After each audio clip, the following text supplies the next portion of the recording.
there, Fisher fans. Welcome back to another edition. Today we're going to start a new series called The Build.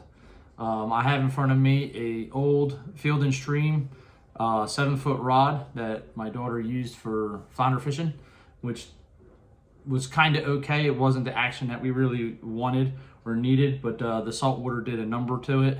I have the reel seat that looks kind of nasty that got beat up from saltwater and also from touching concrete in the basement. So instead of throwing this rod in the trash, I decided I'll do a custom build on it, and I'm actually going to make it shorter. It's a 7-foot rod now, and I think I'm going to make it into a 5-foot or somewhere between 5 and 5.5 foot. So I'll be cutting it and redoing it. The guides on it aren't too bad. They look like they're in pretty good shape except for the very top. I don't know if you guys can see that good enough, but give you some background on that one. You can see how the guide actually broke itself, the tip top. So I will be replacing that as well. I am going to strip all the guides off of it and do a different color on there because I don't want it to be blue and black. I really love the color of this rod. I think it's really, really good in my personal taste. And then, like I said, I'm going to put a new reel seat on it. I'll probably do a custom grip for it in cork. I don't think I'm going to stick with the EVA.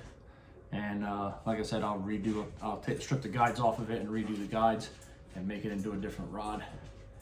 And I'll probably still use these micro guides at the top here so that I can keep where the guides were nice and clean looking when I rethread the guides up. So guys, stick around to the end of this video and we'll see how this build goes. See ya.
All right, guys, one of the things that you want to do when you're stripping guides like I am, like I'm using a heat gun to heat up the epoxy so I can cut underneath of the guide a little bit with the blade, so I can catch a hold of the threads and untwist them. And for the most part, they come off pretty easy when you do it that way.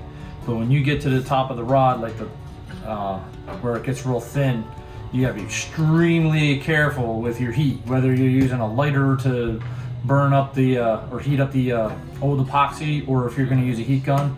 That if you heat up graphite rod blanks too much, you'll melt the graphite, it'll fall right over, and you'll be making your rod a little bit more rigid later when you don't have a small tip like you would at the very end to give you that action. So again, when using it or applying heat to your guides for removing old guides and redoing, be extremely careful with your heat, because you can ruin the tip of the rod because it is so small.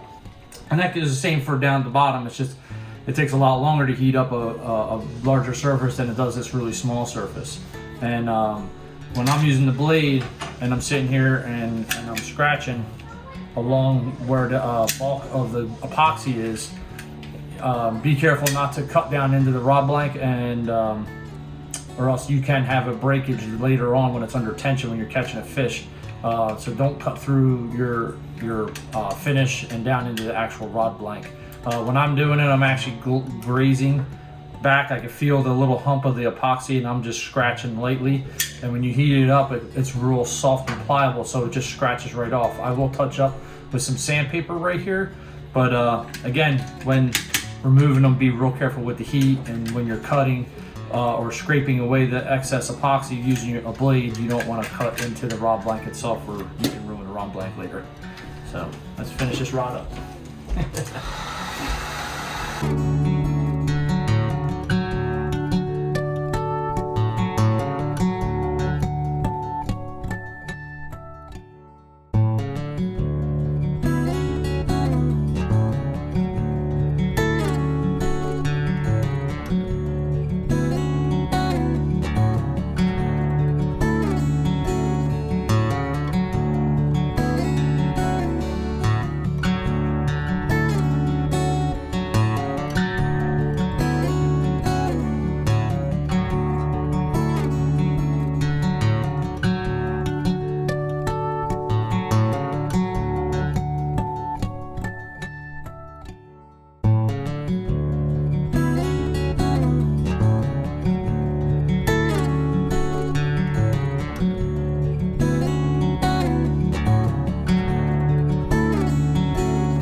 So there you got it, guys.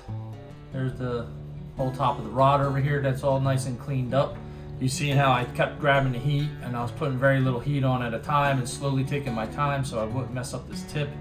I'm probably going to be using the old guides, because the old guides seem like they're in pretty good shape except for this tip top here, which I'll order.